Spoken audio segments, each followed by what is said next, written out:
시간이 정말 빨리 지나가는 것 같습니다. 이번 주간에 추석이 있다는 거 혹시 잊지 않으셨지요? 지난주에 이제 2학기 후반기 사역이 시작되었습니다. 9월이 시작되었고요.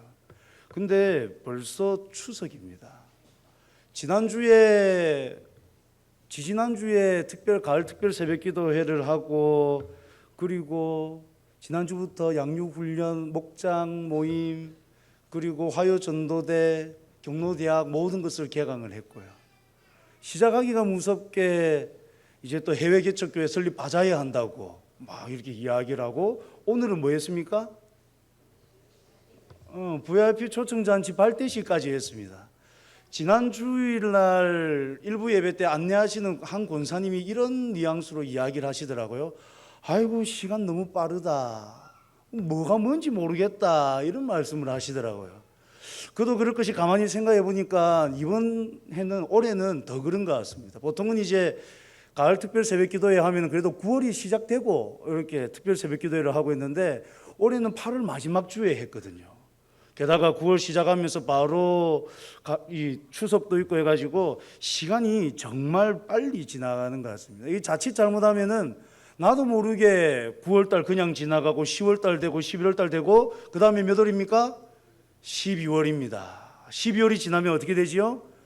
새해가 밝게 됩니다. 정신을 바짝 차리셔야 됩니다. 자칫 잘못하면 이게 그냥 훅 쓸려가다 보면은 2019년도가 끝이 날 수도 있습니다. 아무쪼록 정신을 바짝 차리시고 모든 사역 가운데에 잘 임하셔서 이 가을에 좀 하나님 앞에서 풍성한 열매를 맺으시는 우리 모든 성도님들이 되시기를 간절히 소망합니다. 자, 오늘 본문은 우리가 잘 알고 있는 이 포도나무와 가지의 비유입니다. 오늘 말씀을 통해서 우리가 맺어야 하는 열매가 무엇이고 어떻게 해야 이 열매를 맺을 수 있는지를 오늘 말씀을 통해서 한번 살펴보고자 합니다. 그럼 본문에 등장하는 이 단어들 가운데 반복해서 나오는 단어들이 몇 가지가 있는데, 그 중에 하나가 바로 열매입니다. 예수님께서는 1절에서 자신을 참 포도나무라 이야기하시고 아버지, 즉 성부 하나님을 농부다라고 말씀을 하십니다. 그러면서 2절에서 말씀하시기를 붙어 있지만 열매를 맺지 않는 가지는 제거해 버리시고 열매를 맺는 가지는 더 열매를 맺게 하려 하여 그것을 깨끗하게 하신다라고 말씀을 하십니다. 여러분, 과실수를 심어놓고 열매를 기대하지 않는 사람이 있겠습니까? 제가 이전 교회에 한 집사님 부부를 알고 있는데, 남편 집사님께서 이 대우조선소에 다니셨습니다. 대우조선소가 어떠한 어려움을 겪었는지는 다들 잘 알고 계시지요. 이분도 이제 연세가 좀 있다 보니까 이 구조조정이라든지 이런 데에 대한 압박이 컸습니다. 근데 다행스럽게도 그 구조조정을 잘 이겨내셨어요. 근데 이제 이분 가운데는 언젠가는 결국 회사를 그만둬야 될 때가 오겠다 싶으셔가지고 그때부터 이제 은퇴를 준비하셨습니다. 어떻게 준비를 하셨냐면은, 고향이 이제 청송인데 청송에 유명한 게 뭐가 있습니까? 사과가 있죠. 고향에 이제 땅도 좀 있고 고향에 다른 친척분들도 살고 계시니까 이제 그때부터 한 3, 4년 전부터 청송에 가셔가지고 이제 사과밭을 이렇게 조성하기를 시작했습니다. 나무를 구해다가 심는 것으로 끝나는 게 아니지요. 약도 주고 물도 주고 열심히 길렀습니다. 첫 해에는 그냥 열심히 길렀습니다. 이분이 원래 조경에도 좀 관심이 있으셔가지고 교회 조경부에서 사역도 하고 그렇게 하셨는데, 주말이 되면은 청송에 가셔가지고 가지치기도 해주고 약도 주고 때에 필요한 것들, 그때 필요한 것들을 많이 하셨습니다. 때로는 이제 부인 집사님과 함께 가셔가지고 많이 그렇게 일을 하셨어요. 첫 해가 될 때에는 가을이 되어도 아무런 말이 없었습니다. 나무를 그 해에 심고 열심히 가꾸었지만 첫 해에는 열매를 기대할 수 없기 때문에 그냥 그렇게 첫 해를 보냈습니다. 둘째 해쯤 되니까 이제 열매가 조금 맺힌다 하더라고요. 근데 아직까지 뭐 판매할 정도는 아니고 조금 맺혀서 그냥 가족들끼리 나눠 먹는 정도, 아는 분들한테 나누어 줄 수 있는 정도 이제 되었다라고 그렇게 이야기를 했습니다. 조금 이제 시간이 더 지나가지고 올해 이제 보니까 이분들이 이제 판매를 시작을 하시더라고요. 첫 몇 해는 나무를 심고 열심히 정성을 다해서 이제 가꾸긴 하셨지만은 열매를 기대할 수 없어가지고 그냥 또 열매가 맺혀도 이게 판매할 수는 없어서 그냥 자그만하게 아는 분들끼리 나누고 이렇게 했었는데, 이제 올해부터는 정식으로 판매하기 위해서 이렇게 전단지를 만들어서 뿌리기도 하고 하는 그러한 모습들을 봤습니다. 이분은 이제 노후 대책을 나름 하신 거죠. 은퇴하고 나시면은 고향에 들어가셔서 이제 이 과수원을 잘 가꾸어서 매해 그 열매 맺는 것을 가지고 살아가실 계획을 다 세우신 겁니다. 첫 해에는 이 열매에 대한 기대가 없었지만은 차츰차츰 이 열매에 대한 기대감을 가지고 좀 더 이 나무를 가꾸는 일들에 매진하는 모습들을 보았습니다. 초보 농사꾼도 이렇습니다. 초보 농사꾼이라 하더라도 시간이 지나면은 열매를 기대하기 마련이지요. 과실수를 심어놓고 열매를 기대하지 않을 사람은 아무도 없습니다. 과실수가 아니라 조경수를 심었다면은 그 조경수에서 열매를 기대하는 것은 무리이겠지만은 과실수를 심어놓고 열매를 기대하지 않는 것은 어리석은 일이지요. 왜냐하면 이 나무를 잘 길렀는지 잘 기르지 않았는지가 이 열매를 통해서 분명하게 나타나기 때문입니다. 그렇기 때문에 이 과실수를 심은 사람은 분명하게 열매를 기대하기 마련입니다. 오늘 말씀에서도 보면 예수님께서는 자신을 참 포도나무다라고 이야기하시고 아버지를 농부다라고 이야기하시면서 이 농부 되신 하나님께서 열매를 기대하고 계신다라고 분명히 말씀해 주고 있습니다. 2절 말씀에 이야기하기를 물은 내게 붙어 있어 열매를 맺지 아니하는 가지는 아버지께서 그것을 제거해 버리시고 무릇 열매를 맺는 가지는 더 열매를 맺게 하려 하여 그것을 깨끗하게 하시느니라 라고 말씀을 하고 있죠. 여기서 깨끗하게 한다라는 말씀은 가지치기를 말하는 것입니다. 그럼 가지치기가 무엇인지 알고 계시죠? 가지치기는 겉모양을 고르게 하고 과실의 생산을 늘리기 위해서 나뭇가지의 일부를 잘라주는 일을 의미합니다. 그러니까 나무가 상해서 잘라주는 게 아니라 그 가지에 더 많은 열매가 맺히도록 하기 위해서 그 나무 가지에 있는 쓸모없는 가지들을 깎아주는, 잘라주는 것, 이것을 가지치기다라고 하는 것이죠. 가지치기는 말 그대로 가지를 치는 것이기 때문에 그 나무에게는 별로 썩 좋아 보이지 않을 수도 있습니다. 혹시 가지치기를 한 나무들을 보신 적이 있습니까? 보신 적이 있으세요? 한번 보시면 무성했던 가지들을 확 쳐버려 가지고 너무 볼품없는 것처럼 이렇게 여겨집니다. 근데 가을이 되고 나무 열매가 맺힐 때가 되면은 그 가지를 통해서 더 튼튼하고 더 많은 열매를 맺는 것을 보게 마련이지요. 가지치기를 하게 되면은 이 가지에게는 좀 고통이 따를 수 있습니다. 근데 결과적으로 보면은 이 가지에게 더 큰 유익이 있습니다. 왜냐면은 가지치기를 하기 전보다 가지치기를 한 이후에 더 많은 열매를 맺을 수 있기 때문이지요. 농부 되신 하나님께서 지금 어떠한 일을 하십니까? 열매 맺는 가지로 하여금 더 많은 열매를 맺도록 하기 위하여서 그것을 깨끗하게 하신다라고 이야기를 하고 있습니다. 하나님께서는 우리에게 지금 열매를 기대하고 계시죠. 예수님 안에 붙어 있어서 살아가고 있는 우리에게 열매를 기대하고 계십니다. 그 열매를 더 많이 맺도록 하기 위해서 하나님께서는 가지치기를 하신다라고 이야기를 하십니다. 혹시 인생 가운데에 지금 힘들고 어려운 시간들을 보내고 계시는 분들이 있으십니까? 지금 오늘 이 말씀을 마음에 깊이 새기시기를 바랍니다. 하나님께서는 우리에게 열매를 기대하시기 때문에 우리 인생 가운데 이 가지치기와 같은 일들을 하실 때도 있다라는 것을 마음에 깊이 새기시기를 간절히 소망합니다. 하나님께서는 우리가 이해할 수도 없고 알 수도 없는 일들을 때로는 행하십니다. 그러나 그 일의 목적이 더 많은 열매를 맺도록 함에 있다는 것을 기억하고 나아가시는 여러분들이 되기를 간절히 소망합니다. 그렇다면 하나님께서 우리에게 요구하시는 열매는 어떤 것이겠습니까? 그럼 포도나무에게서 맺히기를 바라는 열매는 어떤 열매일까요? 포도지요. 사과나무에서 열리기를 바라는 열매는 무엇입니까? 사과입니다. 배나무에서는 뭘 요구하시겠습니까? 배입니다. 그럼 예수님께 붙어있는 우리에게 하나님께서 원하시는 열매는 어떤 열매이겠습니까? 어떤 열매일까요? 어렵습니까? 하나님께서 우리에게 원하시는 열매는 예수님의 인격과 성품을 따라 살아가는 그 삶의 열매를 원하시고 계십니다. 성경에 보면 여러 가지 열매들이 나오죠. 회개의 열매도 나오고 예배에 대한 열매들도 이야기합니다. 대표적인 열매라고 한다면 갈라디아서 5장에 나오는 성령의 열매도 분명히 있습니다. 갈라디아서 5장 22절에서 23절의 말씀에는 이 성령의 열매가 나오는데 이렇습니다. 오직 성령의 열매는 사랑과 희락과 화평과 오래 참음과 자비와 양성과 충성과 온유와 절제니 이 같은 것을 금지할 법이 없느니라 라고 말씀하고 있습니다. 하나님께서 우리에게 지금 원하시고 있는 열매는 바로 이러한 것입니다. 우리의 삶 가운데서 예수 그리스도의 인격과 성품이 드러나는 것, 이것을 하나님께서 원하시고 계시는 겁니다.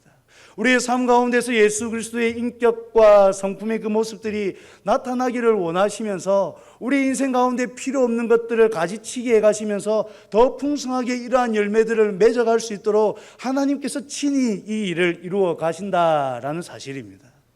그리고 하나님께서는 우리에게 열매를 원하시고 계신다. 근데 이 열매를 맺도록 위하여서 일하시는 분이 누구시냐?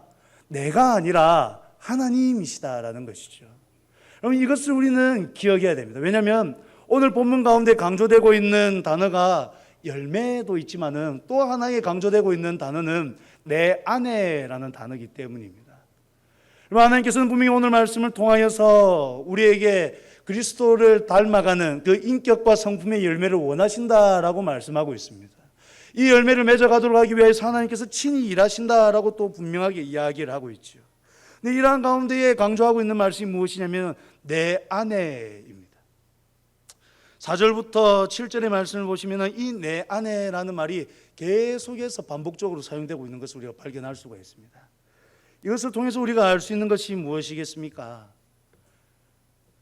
우리가 하나님께서 원하시는 이 그리스도를 닮아가는 인격과 성품의 그 열매를 맺기 위하여서는 예수님 안에 온전히 붙어 있어야 된다라는 것이죠. 앞서 귀농을 준비하면서 이제 은퇴 이후를 준비하면서 과수원을 꾸리고 있는 한 집사님을 이야기를 드렸습니다.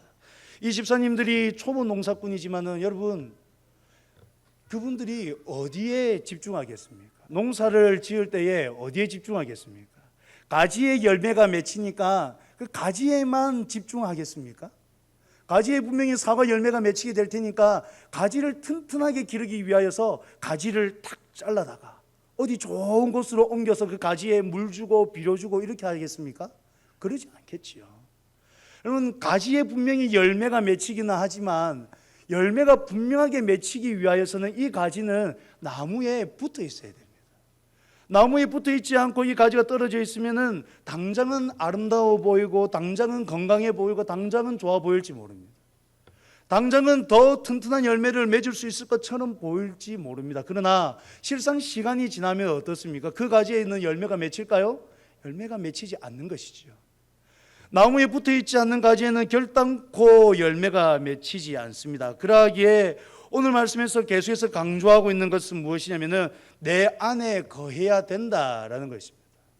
사랑하는 성도 여러분, 하나님께서 원하시는 그 열매를 맺기 위하여서 우리는 반드시 예수 그리스도 안에 붙어 있어야만 됩니다. 하나님께서 원하시는 것이 열매이기 때문에 이 열매를 생각함으로 어떻게 하면 열매를 맺을까 생각하면서 거기에 집중하는 것이 아니라 그것도 정말로 중요하지만 그것보다도 우선적으로 내가 어디에 있는지를 살피는 것이 중요하다는 것입니다. 여러분 사역이 정말로 중요합니다. 이제 오늘 VIP 초청잔치 발대식을 했으니까 많은 분들을 작정하셨지요. 이분들을 교회로 인도하는 것이 너무나도 중요합니다. 그러나 이 일보다 더 중요한 것이 있다면 먼저 우리가 어디에 붙어 있으면서 이 사역을 하고 있는지를 생각하는 것이 중요하다는 것이죠. 누가복음 말씀에 보면 누가복음 10장에 보면은 이 마르다와 마리아의 이야기가 나옵니다. 예수님께서는 제자들과 함께 길을 가시다가 한 마을에 들어가셨습니다. 그때 이 마르다라 하는 여자가 자기 집으로 이 예수님과 그 일행을 영접하게 됩니다. 그 집에는 마리아라고 하는 동생도 있었는데 예수님이 집으로 들어오신 이후에 언니 마르다는 예수님과 제자들을 대접하기 위해서 준비하는 일이 많아서 매우 분주했습니다. 그런데 이 동생인 마리아는 어떻게 하냐면 예수님의 발치 아래로 싹 갑니다. 그러고는 예수님의 말씀을 듣기 시작합니다. 그럼 마르다의 입장이 어떠했겠습니까? 마르다의 마음이 어땠을까요? 괘씸한 겁니다. 여러분 집에 지금 손님이 오셨지 않습니까? 다른 손님도 아니고 아주 귀중한 손님입니다. 예수님에 대한 소문을 듣고 예수님이 어떤 분이신지를 알고 자신이 나가서 예수님과 그 제자들, 그 일행들을 모시고 드렸으니 얼마나 마음이 좋았겠습니까? 얼마나 마음이 뿌듯하고 얼마나 더 많이 더 잘 대접하고 싶었겠습니까? 그러니 이 마르다는 예수님과 그 일행을 대접하기 위해서 많은 일로 인하여서 분주했습니다. 근데 이 동생인 마리아는 예수님 발치에 탁 가가지고 예수님 말씀을 듣고 있는 거예요. 여러분, 마리아가 예수님의 일행입니까? 아니면 마르다의 가족입니까? 마르다의 가족이시요. 마르다의 동생이니까요. 가족이지 않습니까? 그러면 이 집으로 모셔드린 마르다와 함께 이 마리아는 좀 예수님을 대접하는 일에 집중해야 되지 않겠습니까? 그게 당연한 가족의 임무인 것 같이 여겨지지 않습니까? 마르다가 혼자 열심히 뭔가를 준비하고 있으면 이 동생인 마리아가 눈치껏 마르다 옆에 가가지고 언니 뭐 해야 돼요 하면서 좀 도와주고 이런 일들이 좀 이루어져야 되지 않겠습니까? 알다시피 예수님이 한번 움직이실 때마다 많은 사람들이 움직였잖아요. 예수님의 제자가 몇 명이죠?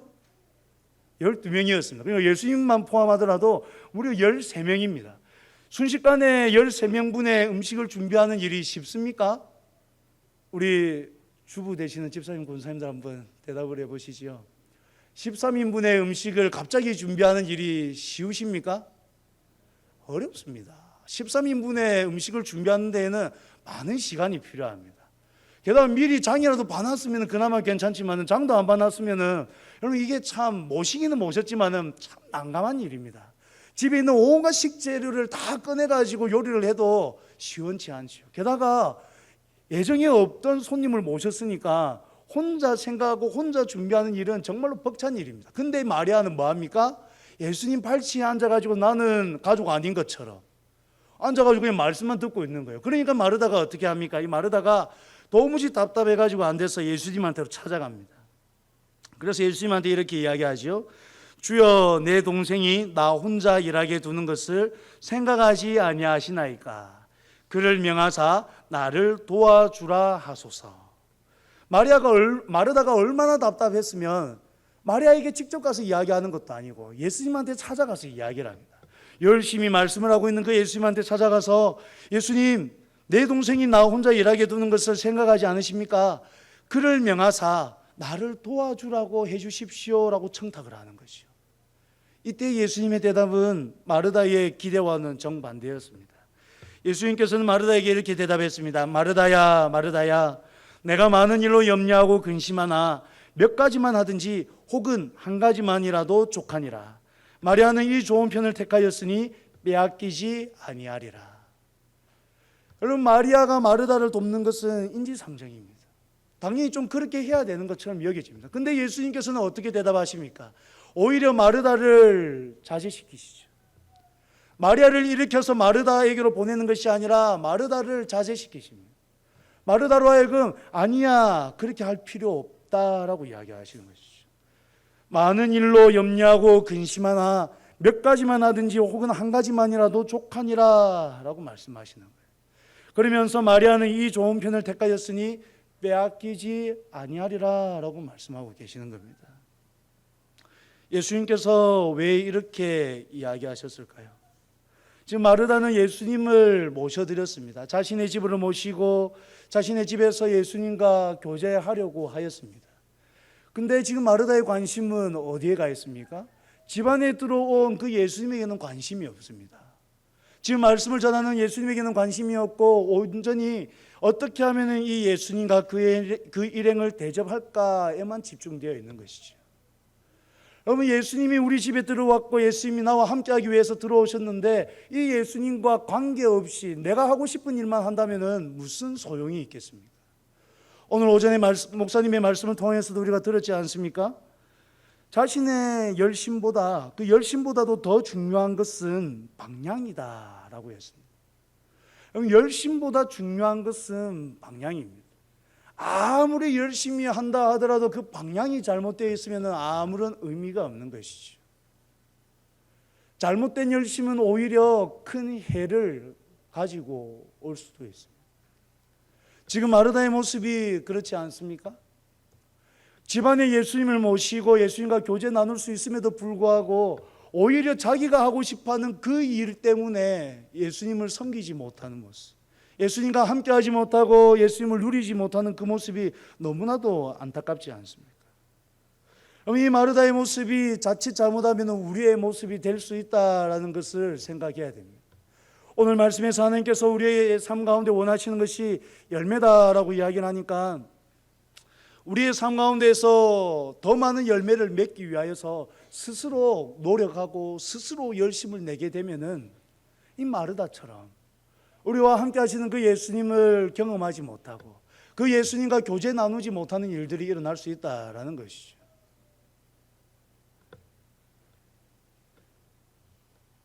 앞서 우리가 말씀을 살펴보았던 것처럼 열매를 맺게 하시는 분은 하나님이십니다. 열매 맺는 가지로 하여금 더 많은 열매를 맺도록 가지치기를 해가시면서 더 많은 열매를 맺게 하시는 분은 하나님이십니다. 우리가 해야 되는 일은 무엇이냐면 온전히 예수님 안에 붙어 있는 것입니다. 예수님 안에 붙어 있으면 우리는 열매를 맺게 되는 것입니다. 우리는 이 열려야 되는, 맺어야 되는 이 열매에 관심이 있어서 우리가 무엇을 할까, 우리가 어떻게 할까를 생각하면서 그렇게 일을 할 수 있을지 모르겠지만은 성경이 말하는 방법은 무엇이냐면 우리는 철저하게 예수님 안에 붙어 있으면 농부 대신 하나님께서 친히 일하여 주심으로 말미암아서 더 많은 열매를 맺을 수 있게 된다라는 것입니다. 그러니 여러분, 우리가 신경 써야 되는 것은 무엇입니까? 철저하게 우리가 예수님 안에 붙어 있는가를 생각하는 것이죠. 사랑하는 성도들, 우리가 살아감에 있어서 정말로 신경 써야 되는 것은 무엇이냐면 우리가 예수님 안에 붙어 있느냐라는 것입니다. 여러분, 우리의 삶이 지금 예수님 안에 붙어 있습니까? 한 해가 마무리되어가는 이 시점에 이제 2학기가 시작되면서 한 해를 생각하면서 이 마지막에 열매를 맺어드려야겠다라고 생각하는 이 시점에 여러분, 어디에 지금 우리의 시선이 가 있습니까? 어디에 초점이 가 있습니까? 우리가 맺어드려야 되는 그 열매에 초점이 가 있습니까? 아니면은 우리를 열매 맺게 하시는 그 나무 대신 예수님, 우리로 하여금 더 많은 열매를 맺게 하시는 그 성부 하나님께 초점이 맞춰져 있습니까? 오늘 말씀이 우리에게 가르쳐주는 것은 이것이죠. 하나님께서는 열매를 원하시지만 이 열매를 맺게 하시는 분은 하나님이시다라는 겁니다. 우리가 예수님 안에 온전히 붙어 있기만 하면은 풍성한 열매를 맺을 수 있다라는 것입니다. 사랑하는 성도 여러분, 우리의 모습이 우리가 예수님 안에 온전히 붙어 있는가를 날마다 살피며 나아가시는 여러분들이 되기를 간절히 소망합니다. 요한계시록 앞에 몇 장을 살펴보시면 초대교회 7교회에 보내는 내용이 있습니다. 그 가운데 2장에 보시면 에베소 교회에 보내는 내용이 나옵니다. 하나님께서는 이 에베소 교회를 향해서 이렇게 말씀하십니다. 너의 처음 사랑을 버렸노라. 에베소 교회를 책망하시면서 하나님께서 이렇게 말씀하신 거죠. 너의 처음 사랑을 버렸노라. 그러면서 덧붙이시기를 2장 5절에 그러므로 어디서 떨어졌는지를 생각하고 회개하여 처음 행위를 가지라라고 말씀을 하십니다. 에베소 교회는 앞선 칭찬의 내용을 살펴보시면 하나님께서 내가 내 행위와 수고와 내 인내를 알고 또 악한 자들을 용납하지 아니한 것과 자칭 사도라 하되 아닌 자들을 시험하여 그의 거짓된 것을 내가 드러낸 것과 또 내가 참고 내 이름을 위하여 견디고 게으르지 아니한 것을 아노라라고 하셨습니다. 그런 그들이 처음 사랑을 버리게 된 것이고 거기에 대하여 하나님께서 책망하시면서 어디서 떨어졌는지를 생각하고 회개하여 처음 행위를 가지라라고 말씀을 하고 계시는 겁니다. 여러분, 에베소 교회가 잘하였으나 책망을 받는 이유가 어디에 있습니까? 5절에서 이야기하는 것처럼 어딘가에서부터 떨어졌기 때문입니다. 어딘가에서부터 떨어졌기 때문에 칭찬을 많이 받았지만 이제 와서는 너의 처음 사랑을 버려놓으라라고 하면서 회개하라라는 책망을 듣고 있다라는 것이죠. 여러분, 우리는 다른 그 무엇보다도 어떻게 하면 하나님 안에 붙어 있을까를 정말로 깊이 생각해야 됩니다. 많은 사역들이 있고 많은 열매들을 맺어야 되겠지만은 그 가운데에 정말로 관심을 가지고 정말로 신경 써야 하는 것은 어떻게 하면 우리가 예수님 안에 온전히 붙어 있을까 하는 것입니다. 여러분, 우리가 철저하게 하나님한테 붙어 있으면, 예수님 안에 붙어 있으면은 열매는 하나님께서 맺어 주시는 겁니다. 하나님께서 맺도록 해 주시는 것입니다. 그러하게 여러분, 우리는 철저하게 예수님 안에 붙어 있기만 하면 됩니다. 어떻게 여러분 우리가 예수님 안에 붙어 있을 수 있습니까? 오늘 말씀이 우리에게 이야기해 주는 것처럼 말씀을 통해서 그렇게 할 수 있는 것이죠. 7절 말씀을 우리 함께 한번 읽어보겠습니다. 7절입니다. 너희가 내 안에 거하고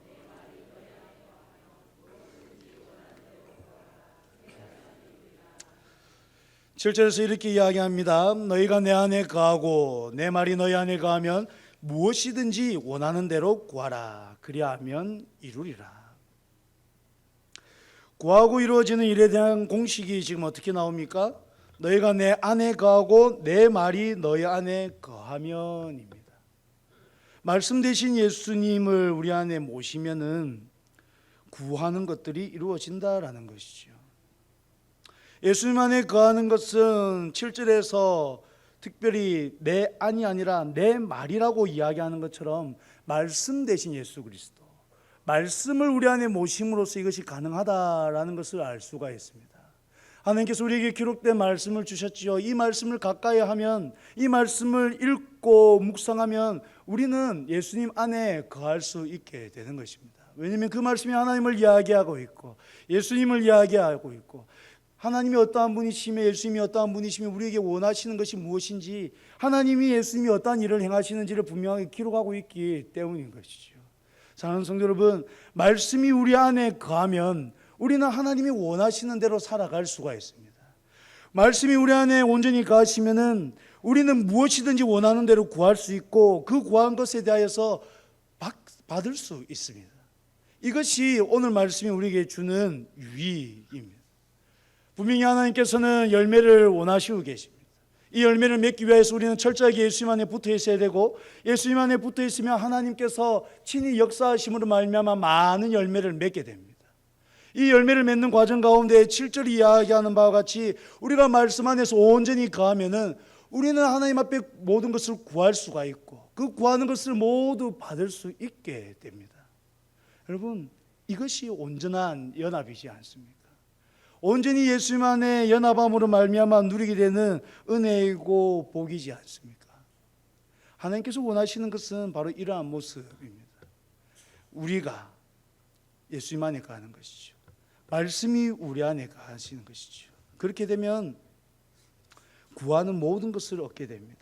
8절에서는 또 어떻게 이야기합니까? 그렇게 되면 너희가 열매를 많이 맺는다 이야기하죠. 그로 인하여서 너희가 열매를 많이 맺으면 내 아버지께서 영광을 받으실 것이요 너희는 내 제자가 되리라 라고 말씀을 하고 있습니다. 하나님께 영광을 올려드리는 것은 인간의 주된 목적이지요. 어떻게 하면 우리가 하나님께 합당한 영광을 올려드릴까를 생각하면서 살아가야 되는데, 오늘 말씀을 보니까 우리가 온전히 예수님 안에 붙어 있고, 하나님 예수님의 그 말씀이 우리 안에 온전히 거하면 우리는 말씀을 따라서 행함으로 말미암아 구하는 모든 것을 받게 됨으로 열매를 맺게 되고, 이렇게 되면은 자연스럽게 하나님께 영광이 올려드려진다라고 이야기를 하고 있습니다. 우리가 예수님 안에만 붙어 있으면 된다라고 말씀이 이야기해 주고 있는 것이죠. 사랑하는 성도 여러분, 인간의 주된 목적도 그렇고 하나님께서 원하시는 열매도 그렇고, 이 모든 것들은 우리가 온전히 예수님 안에 붙어 있을 때에 가능해집니다. 여러분, 이제 계속 할 때는 사역들이 밀려들 것입니다. 현수막에 보시면은 주차별 미션들이 또 다 있지 않습니까? 명절이 끝나고 오면은 이제 당장 연락하기부터 시작해서 차 마시기, 식사하기, 초청하고 바자회로 인도하고 선물하고 뭐 이러한 미션들이 쭉 이제 진행이 될 것입니다. 10월 20일 VIP 초청 잔치 당일이 되기 전에는 어떠한 마음이 들겠습니까? 마음의 부담이 확 되겠죠. 이번에도 5명을 써냈는데 어떻게 할 수 있을까? 많은 부담이 될 수도 있습니다. 그러한 가운데 또 이것만이 아니지 않습니까? 여러 가지로 또 교회를 위해서 섬기시는 모습들이 있으시고, 또 목장 안에서 사역하시는 것들이 있으시고, 여러모로 함께 하시는 일들이 있지 않습니까? 우리는 눈에 보이는 것에 민감하기 때문에 때로는 눈에 보이는 것들이 확 펼쳐지면은 거기에 집중하게 되는 경우들이 많습니다. 이때에 조심해야 되는 것이 바로 오늘의 이 말씀입니다. 열매에 초점을 맞춰야 되는 것이 아닙니다. 사역에 초점을 맞춰야 되는 것이 아니라 사역함에 있어서 내가 예수님 안에 있는지를 살펴보는 이것이 필요한 것입니다. 미리 당부의 말씀을 드리는 겁니다. 많은 사역들이 이제 곧 들이닥치실 겁니다. VIP 초청잔치로 말미암는 부담감도 확 들이닥치실 겁니다. 그때 여러분들은 마음 가운데에 깊이 새게 되는 게 있는데 바로 이 말씀입니다. 예수님 안에 붙어 있으면 열매를 맺을 수 있다라는 이 말씀이에요. 예수님 안에 붙어 있으면 하나님께서 친히 역사하심으로 말미암아 우리가 열매를 맺을 수 있다라는 이 말씀을 마음이 깊이 새기셔야 되는 겁니다. 그래서 때로는 사역에 있어서 조금 빨리 반응하지 못한다 할지라도 예수님 안에 내가 온전히 붙어 있는지를 잘 살피면서 가셔야 됩니다. 그래서 보시다시피 초청잔치 앞두고는 특별 새벽 기도회도 있습니다. 왜냐하면 이것을 놓칠 수 있기 때문인 거죠. 여러분, 사랑하는 성도 여러분, 다른 그 무엇보다도 예수님 안에 온전히 붙어 있기를 힘쓰시는 여러분들이 되기를 간절히 소망합니다. 오직 말씀과 기도만이 예수님 안에 온전히 붙어 있을 수 있게 합니다. 더욱 말씀과 기도에 집중하심으로 말미암아서 예수님 안에 온전히 붙어 있어서 하나님께서 우리의 삶을 통하여서 열매 맺어주시는 것을 경험하시는 여러분들이 되시기를 간절히 소망합니다. 열매 맺는 것은 내 힘으로 하는 것 아닙니다. 내 힘과 내 노력으로 하는 것이 아닙니다. 예수님 안에 붙어 있으면 하나님께서 가지치기까지 해 가시면서 열매를 더 많이 맺도록 해 주십니다. 이 가을에 하나님께서 맺어주시는 그 열매를 풍성하게 맺게 되시는 여러분들이 되기를 간절히 소망합니다. 그래서 온전히 하나님께 영광 올려드리고 우리의 삶 가운데도 온전한 기쁨이 충만하게 되시는 이 가을 우리 모든 성도님들이 되시기를 간절히 소망합니다. 이제 우리들의 말씀을 생각하면서 우리 기도하십시다.